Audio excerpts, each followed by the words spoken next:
Mom still can't hear. Mary sighed heavily. Seeing her daughter bound to the bed with no hope of recovery was painful. Hearing the hope in the child's voice fade day by day was even more painful. "Oh, Julia, Julia, who have you left us for? I'm already 65 and I won't be able to raise Lauren on my own." "I won't make it, Julia," but her daughter remained indifferent to her. "Please." Mary spent countless nights by her bedside, shed countless tears immeasurable, but the woman was deaf to her prayers. Was it God punishing the sinful old woman? But what had the child done wrong? Lauren's sorrow was stronger. She went through all the stages of grief, exaggerated by childish emotions. The girl refused to believe what had happened. For a long time, little children always believe that their parents are invulnerable, that their parents will always be there. But life, cruel life, teaches that it's not always the case. Lauren didn't come to the hospital, coming mid-believing that a catastrophe had occurred, and her mom, here she was, right there, not opening her eyes for several months now. "Grandma," Lauren asked, "how can we wake up Mom?" But Mary remained silent. It's hard to tell a child that any efforts here are futile. Lauren brought an alarm clock to the hospital, set it every half hour until it began to annoy the doctor. "You're not alone here," the male doctor said rudely. "Your girl is bothering other patients. Get her out of here." "Well, how can I tell her that, doctor? She still hopes." "I'm not particularly concerned about her hope. Remove either the alarm clock or I'll arrange for the girl not to be admitted to the ward." Mary nodded, turned her back to the doctor, and quietly, very quietly cried, as only old people can cry quietly, suppressed so as not to burden anyone with their tears.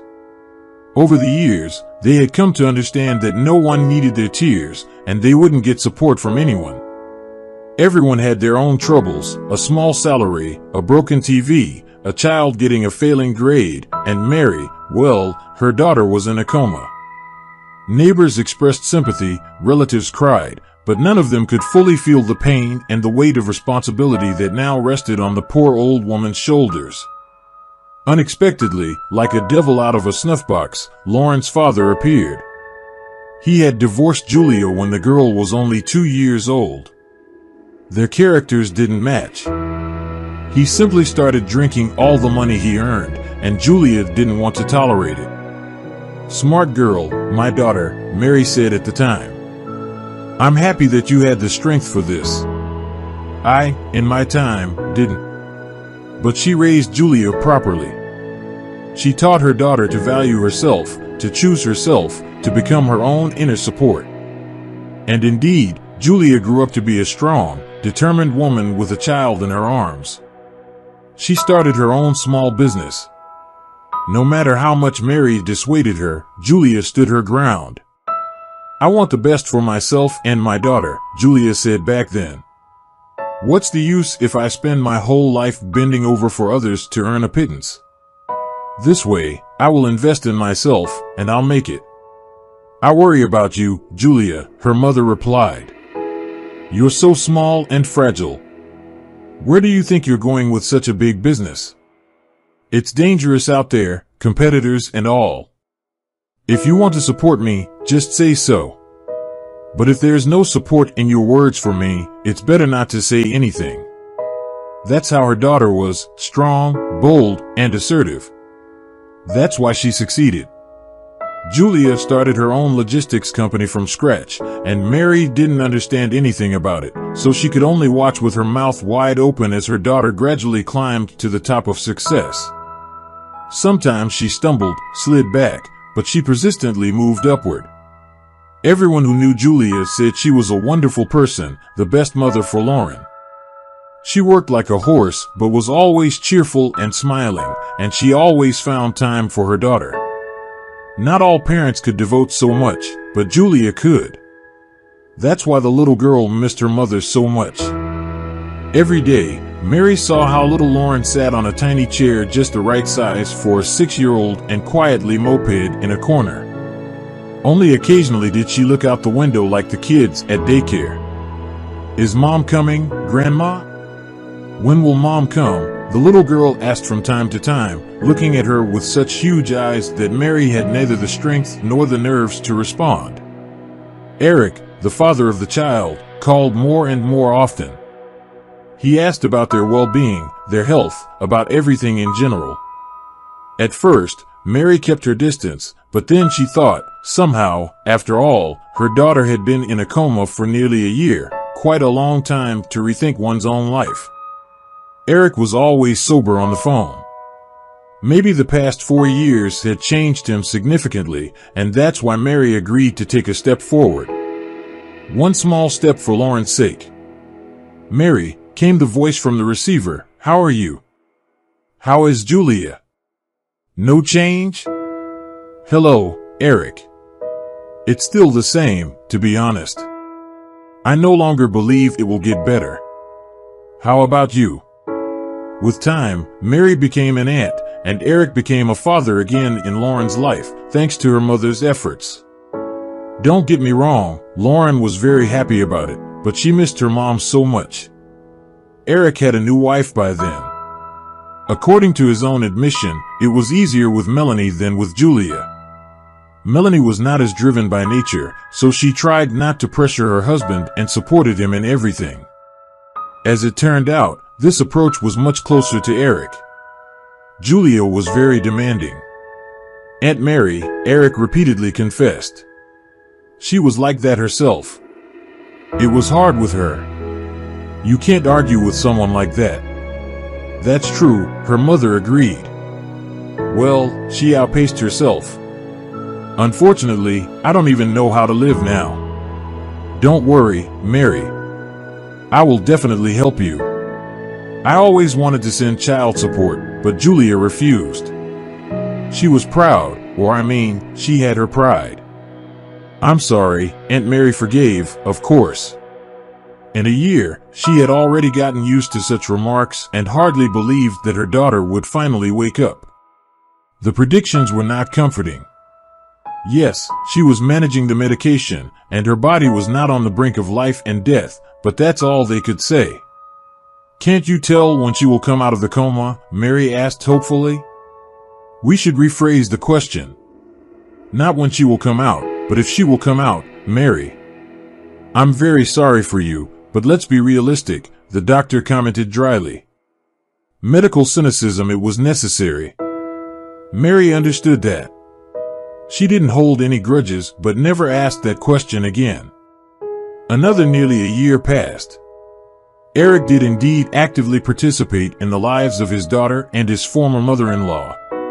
The latter, he was not obliged to do, but he showed himself to be a good, supportive person. Mary even accepted his new wife, Melanie, which was nonsense in itself. Relatives supporting the new spouse. Where had that been seen? But Melanie also turned out to be a kind, compassionate woman. From time to time, Eric and Melanie visited, helped around the house, and with Lauren. Mary was sincerely grateful to them. The little girl went to school, all dressed up and happy. But if everyone was laughing during the morning lineup, Lauren cried. It turned out that seeing so many children with their mothers at once became an unbearable blow for her. The girl cried for several hours, and no matter how hard her grandmother tried to comfort her, it was all in vain. Why, Lauren? Why is it my mom? Why not Linda's mom? Linda is silly, silly, silly, and her mom is silly too, not my mom. Here she would usually scold her. Lauren, you can't talk like that. You can't wish that on anyone. But dear Lord, she's just a child, a miserable child who just wanted to go to school on September 1st with her mom. Love cannot be blamed. Mary hoped that with the start of school, Lauren would spend less time at her mother's bedside. After all, there would be new experiences, lots of homework, extended school days, and so on. But the little rascal decided she was already grown up enough to run away from the after-school program. Of course. The first time her grandmother was scared. A tearful teacher called her, saying that Lauren had run away somewhere. The poor teacher was almost in hysterics, but Mary almost immediately understood what had happened. "Sarah, don't panic," the woman calmly replied. "I think I know where she went. Please stay in touch. If I find her there, I'll call. And if not, what to do in such a case?" Mary felt her knees trembling. She wasn't ready to lose her granddaughter as well. What if she had been kidnapped, and Mary was just wasting time? She needed to call the police, raise the whole town, and if not... The old lady said out loud, "I'll call her father, and we'll figure this out together." The teachers thanked her and assured that she would wait for the call. Meanwhile, she would continue searching. But it all turned out to be simpler, as Mary had suspected.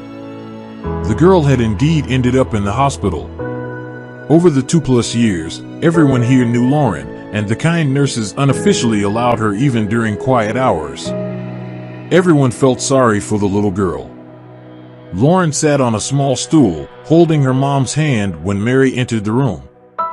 The pensioner moved quietly and inconspicuously, so the girl didn't even startle and continued talking with great enthusiasm. "And in my class, there's a girl named Abby. She has really beautiful yellow hair. I sit next to her at the same desk, and I really want to be friends with her. My friends from kindergarten abandoned me, just like you warned me. Remember when you told me they were fair-weather friends? Well, that's what happened. Mom, please wake up. I'll always listen to you now, always." Mary's heart ached. What kind of stone must one be not to shed tears at a moment like this? Lauren tenderly stroked her mother's hand and kept talking. And when she finished, Mary coughed gently. The granddaughter turned to her. "Hello, Grandma," the girl greeted with a dull tone. "I came here by myself. I didn't have lunch. I decided it's better to visit Mom and spend some time with her." "And where did you get the money?" "You gave me money for lunch, but I didn't have lunch. I thought it would be better to come see Mom and spend some time with her." "And how did you find your way here?" the girl snorted in annoyance. "Hi, I'm not a little kid. We've been here so many times that I remember this road better than our way home." Mary sadly nodded. The harsh reality of their lives is that you know the way to the hospital better than the way home. Why is this not a bad dream? You shouldn't just run off like this. Your teacher is worried. Imagine how she feels right now. Why is she worried? Lauren shrugged in confusion. "I told her I would leave early, but she didn't pay any attention to me. Why am I to blame if they don't listen to me, or if all my classmates are so little and stupid that their parents always pick them up? I can do it myself." Her mother's daughter, Mary thought. Lauren was a small copy of her mother, not in appearance, but in character. The same stubbornness, the same breed. "Lauren, you're only 7 years old. That means you can't just go anywhere anytime," her grandmother patiently explained. "Something could happen to you. You could be kidnapped. I can walk to school by myself, so why not to the hospital?" the girl protested. Arguing with her was futile. Lauren flared up like a match. When Julia ended up in the hospital, she had only 2 constant states, melancholy and irritation. It was terribly wearing on Mary, who was already weakened by her health. "Lauren," her grandmother replied patiently, "you're still a child. You can't do whatever comes to your mind. We're all very worried about you and Dad." Lauren blushed instantly. That's how blood rushes to the face in a sudden burst of anger. Lauren felt that her grandmother wanted to get rid of her, to hand her over to her father and his new family so that she wouldn't have to care for Lauren anymore. Her dad seemed to be okay, at least it appeared that way. But Lauren didn't want to hear about it. She wanted her mom and only her mom. "Your dad has given up on me," the girl hissed. "I have a mom. There she is, but I don't want another one." Before Mary could respond, Lauren had already run out of the room crying. The elderly woman sighed. Unlike her daughter, she understood that this couldn't go on like this. Julia had been in a coma for too long. Of course, Mary would never allow life support to be disconnected, but Julia was her cross and her cross alone, not Lauren's. She needed her parents. Mary had discussed this with Eric many times. Initially, he was hesitant to entertain the idea. He couldn't imagine Lauren as part of his life and openly admitted it. "Mary," Eric repeated time and again, "you're a smart woman. You must understand that it's impossible. Melanie and we've just finished renovating, and we wanted to enjoy some time together. Imagine what it would be like for her to suddenly take on someone else's child. I understand you, Eric. But please understand me as a human being." It sounded like manipulation, but Mary couldn't help how she felt. In other words, there was no way to express it differently. "I'm already old, and I won't be able to take care of Lauren forever. I'll help you as much as I can, and maybe you will get used to each other." "But a child isn't like a hamster," Eric protested. "We can't just pass her back and forth like a kitten." "Is that what you're suggesting?" "She's only 7, Mary. This would be a very stressful experience for her." Lauren had no way of knowing about these discussions. She was still upset with her father, who seemed to have given up on her. In her 7-year-old heart, this felt like abandonment, and her grandmother's rejection cut even deeper. She wanted her mother more than anything, and her stubbornness mirrored her mother's determination. Lauren didn't understand the complexities of the adult world. She only knew that she missed her mom, and nothing else seemed to matter. And so they talked and talked, but reached no agreement. Mary didn't blame Eric for his decision. If she were in his shoes, she might not have agreed to her proposal either. Eric's memories of his marriage to Julia were all but pleasant, and Lauren was a constant reminder of that past life. Furthermore, he had found happiness in his current relationship with Melanie. It would be cruel to rob them of that chance to be together. However, Lauren, not that she was unwanted by her own grandmother, but such an event could not go without consequences. Mary's health had deteriorated significantly over the past 2 years, and she had spent a considerable amount of time in the hospital. During these times, Lauren had to stay with neighbors or some of Mary's friends. "This won't do," Mary shared her concerns with Eric, but she didn't receive the understanding she had hoped for. Eric hesitated, muttered something vague, and then added, "You know, Aunt Mary, an orphanage isn't the worst option." Mary was horrified. Was her former son-in-law seriously suggesting sending her own daughter to an orphanage? Could she have misheard? "I truly hope," the elderly woman commented coldly, "that I won't hear any more words like this from you. I didn't mean to offend you, but goodbye, Eric." Perhaps she had rushed things. Perhaps she shouldn't have trusted this man so much. After all, he abandoned her daughter and didn't pay child support, regardless of what he was saying now. Julia was in a coma, unable to refute his claims. To suggest something like placing Lauren in an orphanage, absolutely not. Mary would do everything in her power, even if it meant tightening her belt, to ensure her granddaughter lived in comfort. And if God decreed that she would leave this world earlier than expected, then perhaps there would be good, honest people to take care of her granddaughter. This thought was not comforting. Lauren, on the other hand, didn't understand. She frequently saw her grandmother as an enemy, holding her responsible for what had happened. Children often needed someone to blame to make sense of their emotions, to know who to be angry at, who not to love. Blaming the situation itself was more challenging. It was too abstract for a child's mind to grasp. Mary was prepared for that too. Her gentle, adaptable nature accepted hardships as a part of life. If it had happened, they had the strength to endure it. "You can come to your mom's whenever you want, but let me know in advance. Don't make everyone nervous and search for you," Mary said cautiously but firmly. Lauren nodded, and the girl was ready to agree to that. Plus, Lauren presented an ultimatum: instead of this silly extended date program, I'll go to Mom's. At least there's someone to talk to, as awkward as it may sound.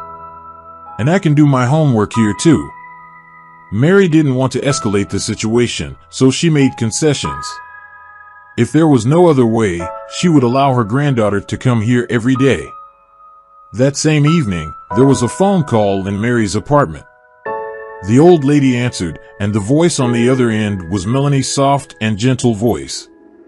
"Aunt Mary, hello," the voice on the phone said. "It's Melanie, Eric's wife. Do you remember me?" A silly question, more out of politeness. Of course, she remembered. Melanie had done a lot for her and Lauren's well-being. "Of course, Melanie. How are you? Have you recovered?"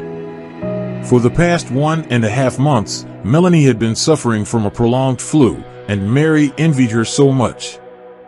Why couldn't Julia's illness just be a prolonged infection?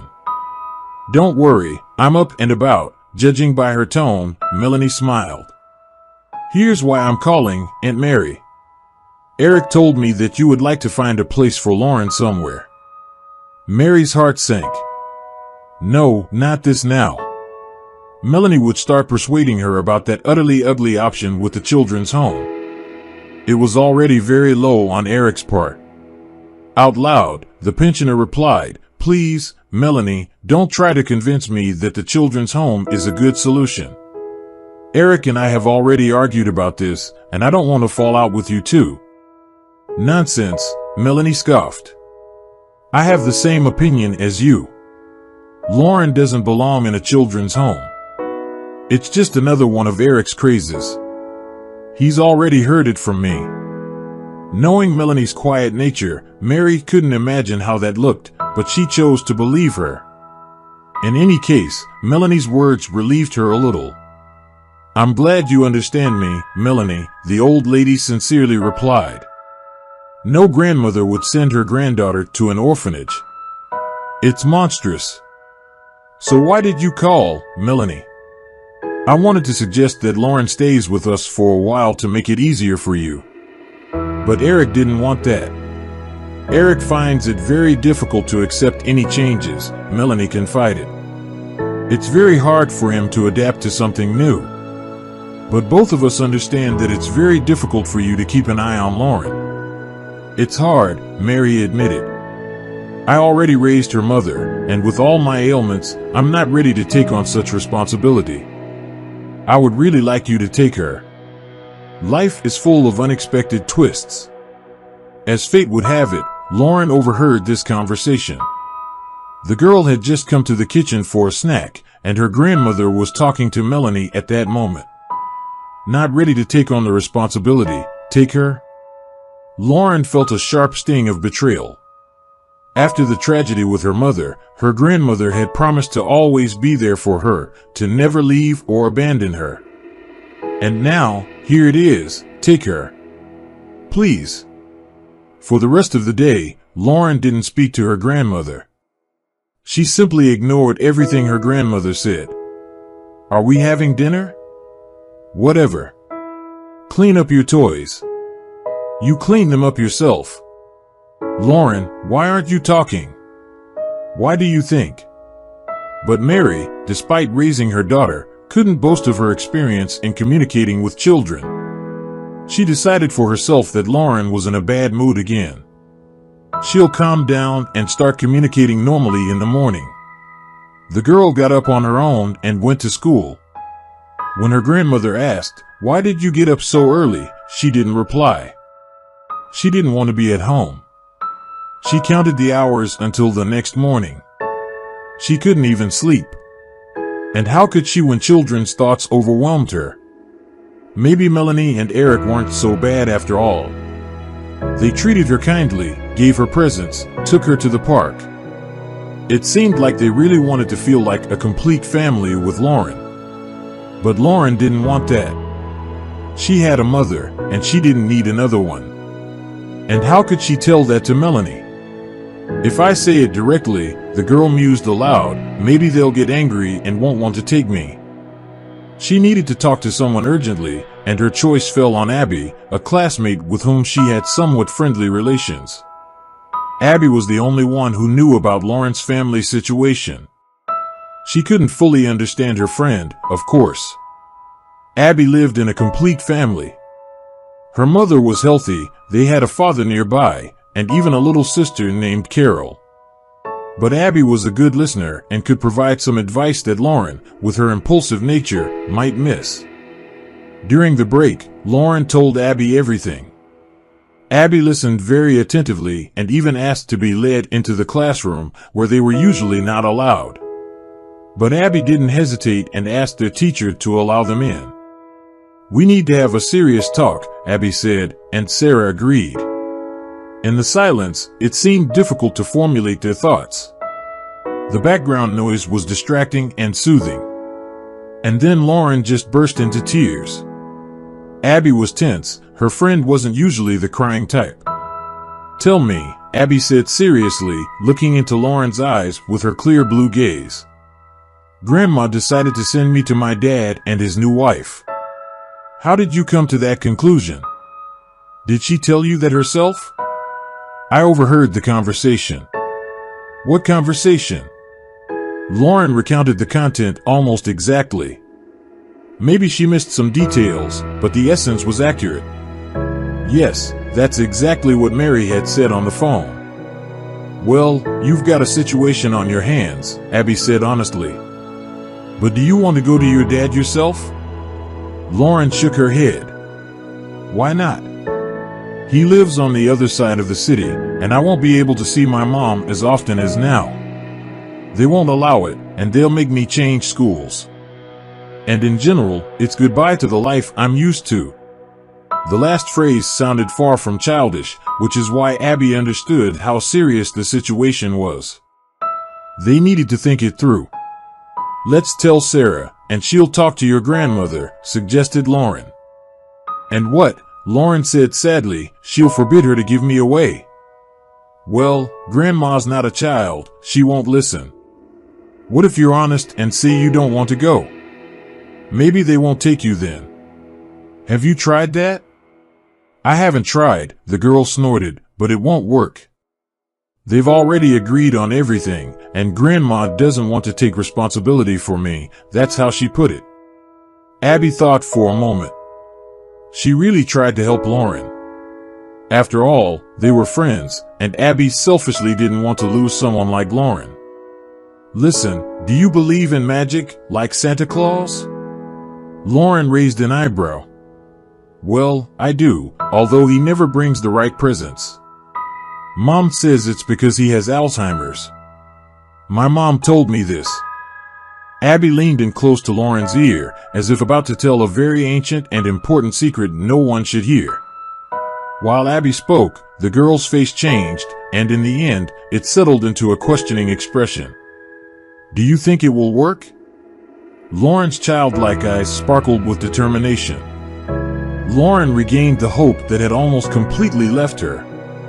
Such conversations were necessary, even if they didn't lead to anything. They helped her believe again.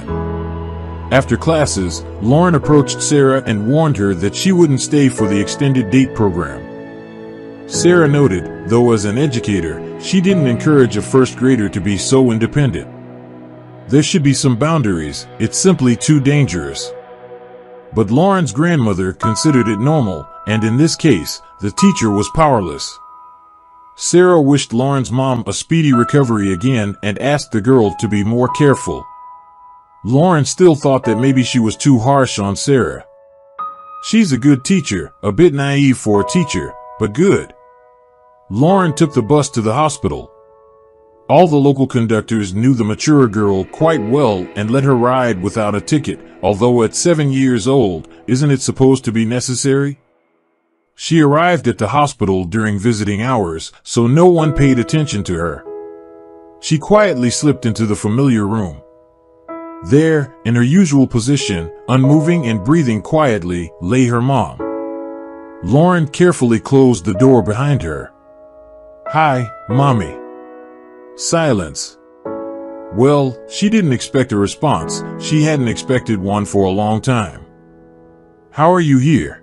Aren't they bothering you? I don't like this new nurse, she looks so mean. If I find out that she's shaking your bed when she mops the floors, oh, I'll give it to her, Lauren threatened with a little fist. Just tell me, Mom, and I'll deal with her. Lauren could sit by her mom's bedside for hours, but right now, her heart was restless, and she quickly told her mom everything that was bothering her. At the end, she added, Abby said we have to say magic words, Mommy, for you to wake up again. And Abby doesn't lie, I trust her. And leaning over to her mother's ear, she whispered something indistinct. At that moment, the machine made a sudden loud noise. Lauren screamed in fear, she had never heard anything like it. But what happened next shocked her even more. Her mom opened her eyes. Mommy, the amazed girl whispered. It worked. Mommy, are you awake? Julia struggled to focus her gaze on her daughter, showing that she didn't understand where she was. All her thoughts were probably attempting to surface, but she struggled to say something. Doctors rushed into the room in the commotion, and they simply pushed Lauren out into the corridor, closing the door right in her face. The frightened girl looked around and then burst into tears. A nurse approached her, hugged Lauren, and the girl told her what had just happened. A few minutes later, in Mary's apartment, the long-awaited phone call came. Mary said that same sympathetic nurse, yes. Mary replied with a heavy sigh, if this is about my pension, I'll continue to receive it at the post office, it's convenient for me. I have good news, the nurse said, your daughter has awakened. Mary hung up the phone. What a turn of events. Mary jumped from her seat and rushed to the hospital. On the way, she called everyone, friends, relatives, her phone was constantly in use. Even though the elderly woman herself had trouble believing it, she needed to see her daughter with her own eyes. When the pensioner arrived, Lauren was still in the corridor, struggling to be allowed, and only with her grandmother. All the grievances faded when Julia finally opened her eyes. Nothing else mattered. Mary cautiously opened the door, her heart beating faster. Hello, Mom. Julia whispered very softly, as if she were using the last of her strength. Mary burst into tears. She never believed she'd hear her daughter's voice again. What was this miraculous phrase? In reality, there was no magic. Lauren leaned in close to her mother's ear and whispered, Mommy, I need your help. And at that moment, something clicked. Julia, who had been lost in the mazes of her own memory, finally found a way out. It turned out to be so simple and obvious that she jumped up and ran. The reward for her endless wanderings was the first look at her daughter. Julia still had a long road of recovery ahead, but she didn't want to hear that Lauren would be living somewhere else. Like a tigress, she was ready to fight for her daughter, and the pace of her recovery confirmed this. Happiness returned to their small family, and Lauren started smiling again. Thank you for joining us today on Deep Stories. Be sure to like and subscribe and hit that notification bell so you don't miss out on our next video.